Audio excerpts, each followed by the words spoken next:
Unified 911, anong matutulong namin sa'yo? Anya ti maitulong mi ken kapo. Anong may tatabang ko sa Unsay imo? akong ikatabang nimo? Ngini makadabang na misal ka no. Sa anumang wika o dialekto, may tulong na darating sa iyo.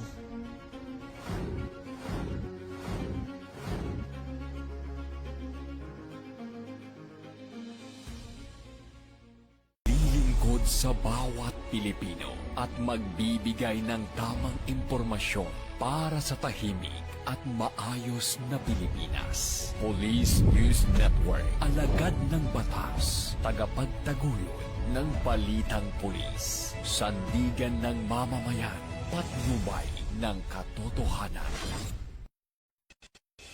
La Campo Crame, maghahatid ng pinakahuling kaganapan at nagbabagang balita. Ito ang PNN Police News Network. At ngayon, ang inyong mga tagapagbalita. Magandang araw, bagong Pilipinas. Ako ang inyong alagadang batas, tagataguyod ng Balitang Pulis. Ako po si Patrolman Edwin Baris, maghahatid sa inyo ng tamang balita, kwento ng pulis at serbisyo para sa mamamayan. At ito ang PNP News Online. Ang pangunahing balita ng Police News Network, alagadang batas, tagataguyod ng Balitang Pulis.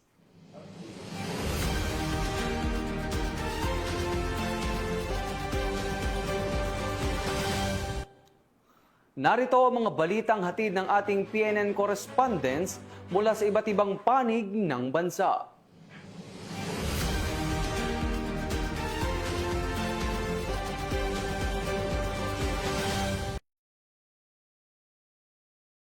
Arestado ang isang freelance sex worker sa ikinasang bypass operation ng Station Drug Enforcement Team Iloilo City Police Station 1 sa Ledesma Street, Barangay Ed Ganson City proper, bandang alas 12:35 ng madiling araw nito lamang ika-16 ng Disyembre taong kasalukuyan. Kinilala ang suspect na si alias Nene Rochelle, 37 anyos, may ka-live-in partner at 5 anak. Siya ay rehistradong botante ng Barangay Salvacion, Habog-Habog, Molo at pansamantalang naninirahan sa Barangay Rizal, Palapala 1, Iloilo City proper. Ayon sa kapulisan, itinanggi ng suspect na siya ay nagtutulak ng droga, ngunit inamin na gumagamit umano siya ng iligal na droga lalo na kapag siya ay nagjo-duty bilang sex worker upang makayanan ang kanyang trabaho. Ayon kay Police Captain Melchor Tolentino, officer in charge ng ICPS-1, sinabi niya na umabot sa 1 linggo ang isinagawang monitoring at validation bago ikinasa ang operasyon. Sa bypass operation, nakabili ang mga operatiba ng isang sachet ng hinihinalang shabu mula sa suspect gamit ang marked money na nagkakahalaga ng 1,500 pesos. Na-recover pa mula sa kanya ang 4 na karagdagang sachet ng pinaghihinalaang shabu na nakalagay sa isang itim na coin purse. Nasa humigit kumulang 4 na gramo ang kabuuang bigat na nakumpiskang iligal na droga na may estimated standard drug price na 27,200 pesos. Kasalukuyang nakadetain ang suspect sa ICPS-1 para sa dokumentasyon at mahaharap sa kasong paglabag sa Republic Act 9165 o ang Comprehensive Dangerous Drugs Act of 2002. Patuloy namang pinupuri ng publiko ang Philippine National Police sa kanilang maigting at walang humpay na kampanya laban sa iligal na droga upang mapanatili ang kapayapaan at kaligtasan sa komunidad. Mula rito sa Western Visayas, ako ang inyong PNN Correspondent Patrolwoman Justin May Haliores. Alagad ng batas, tagataguyod ng Balitang Pulis.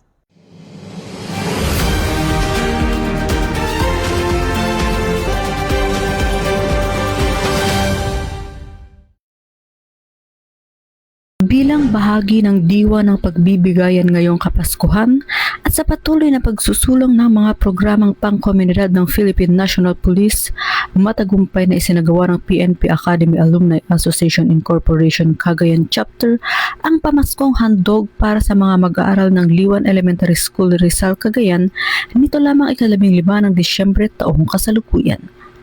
Ang aktibidad ay pinangunahan ni Police Colonel Mardito G. Anguluan, Provincial Director, katuwang si Honorable Jamila Dennis B. Ruma, Municipal Mayor ng Rizal, kung saan namahagi ng Jollibee Pack Meals, loot bags, mga libro, school supplies at mga payong sa mga mag-aaral. Layunin ng programa na maghatid ng saya at magbigay ng suporta sa edukasyon ng mga bata, lalo na sa panahon ng Kapaskuhan.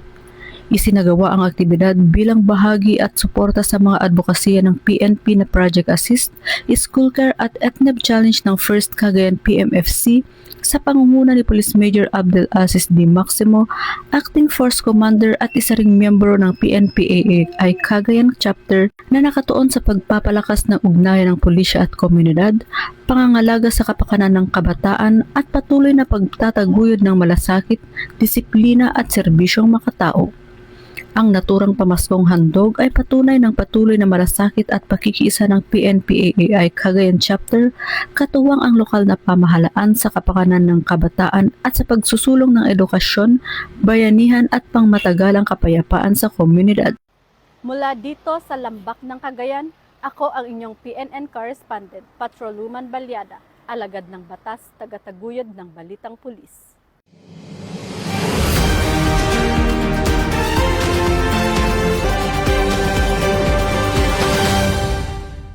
Arestado ang isang lalaki sa isinagawang drug bypass operation ng Dipolog City Police Station, katuwang ang PDEA 9 at RDEU 9 sa Purok Madasigon, Barangay Sikayab, Dipolog, Zamboanga del Norte. Nito lamang 16 ng Disyembre taong kasalukuyan. Kinilala ng mga otoridad ang naarestong suspect na si alias Berto, 43 anyos, walang asawa, isang cook at residente ng Magsaysay Street, Barangay Miputak, Dipolog City, Zamboanga del Norte. Nakumpiska sa suspect ang 3 heat-seal transparent plastic sachet na hinihinalang shabu at may timbang na 5 gramo na nagkakahalaga ng 3,400 piso at mga non-drug evidence. Mahaharap ang suspect sa kasong paglabag sa Republic Act 9165 o Comprehensive Dangerous Drugs Act of 2002 kapag napatunayang nagkasala ito. Kasalukuyang nasa pangangalaga ng Forensic Unit Zamboanga del Norte ang mga nakumpiskang ebidensya para sa eksaminasyon, samantalang ang suspect ay nasa pangangalaga ng Dipolog CPS para sa maayos na dokumentasyon at tamang disposisyon. Ang matagumpay na operasyon ay resulta ng mahigpit na koordinasyon at patuloy na kampanya ng Zamboanga del Norte Police Provincial Office bilang bahagi ng pagsisikap na mapanatili ang kapayapaan at kaayusan sa lungsod.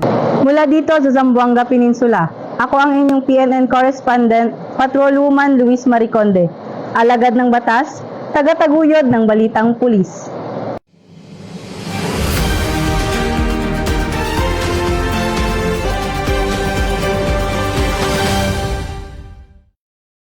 Aabot sa mahigit 800K na halaga ng pinaghihinalaang shabu ang nasabat ng kapulisan mula sa isang lalaki na target sa buy-bust operation na isinagawa sa Purok 3, Barangay Dampas, Tagbilaran City, Bohol nitong 14 ng Disyembre taong kasalukuyan.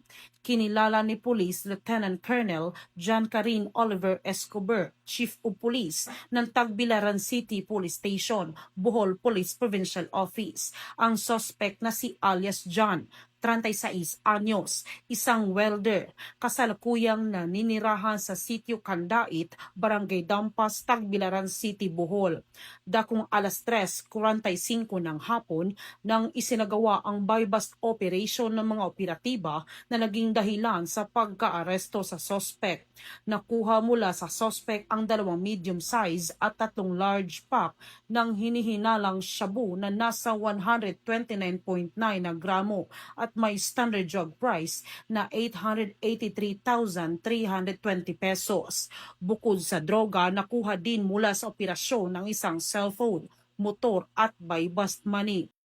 Mahaharap ang suspect sa kasong paglabag sa Section 5 at 11 ng RA 9165 o ang Comprehensive Dangerous Drugs Act of 2002. This operation sends a clear and strong message.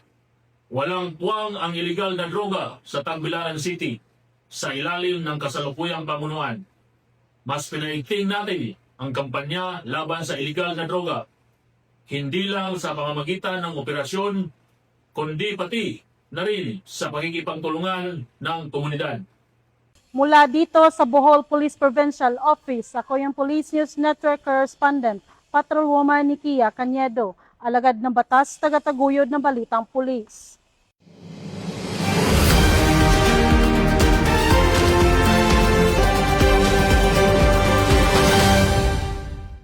Masayang ipinagdiriwang ng Pangasinan Police Provincial Office ang Children Christmas Party noong December 16, 2025 sa Camp Grove Antonio Yo Season na naghatid ng ngiti at kasiyahan sa mga batang benepisyaryo. Pinangunahan ng aktibidad sa pamumuno ni Police Colonel Arbil C. Maracolio, Provincial Director, kasama mga pulis, non-uniform personnels at mga partner stakeholders. Nakiisa ang mga bata sa iba't ibang gawain tulad ng mga palaro, storytelling at pamimigay ng regalo. Gayon din ang pamimigay ng food packs at simpleng token. Layunin ng programa na magbigay ng masayang karanasan sa mga bata at palakasin ang ugnayan ng kapulisan at ng komunidad. Ayon kay Police Colonel Maracolio, mahalagang mabigyan ng pag-asa at kasiyahan ng mga bata, lalo na sa panahon ng Kapaskuhan, bilang bahagi ng malasakit at serbisyong mga tao ng PNP para sa ligtas at mapayapang bagong Pilipinas. Mula dito sa Picadillo, Ilocos Region, ako po ang inyong Police News Network Correspondent, Patrolman Dennis Carenal, alagad ng batas, tagataguyod ng Balitang Pulis.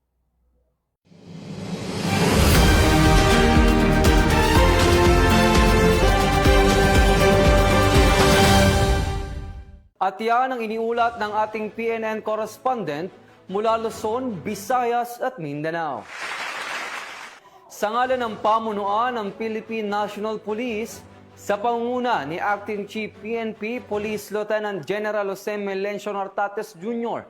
at sa pamumuno ni President Ferdinand Bongbong Marcos Jr., kami ay maglilingkod sa bawat Pilipino at magbibigay ng tama at balanseng balita. Mula rito sa tanggapan ng tagapag-ugnay ng Pambansang Pulisya, kami ang inyong alagad ng batas, tagataguyod ng Balitang Pulis. Ako si Patrolman Edwin Baris.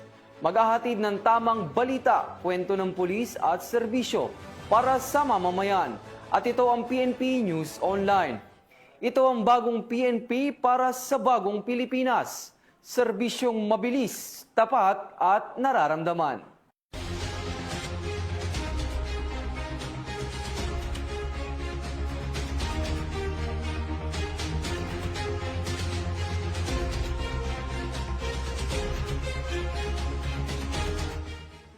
Police News Network, alagad ng batas, tagapagtaguyod ng balitang pulis.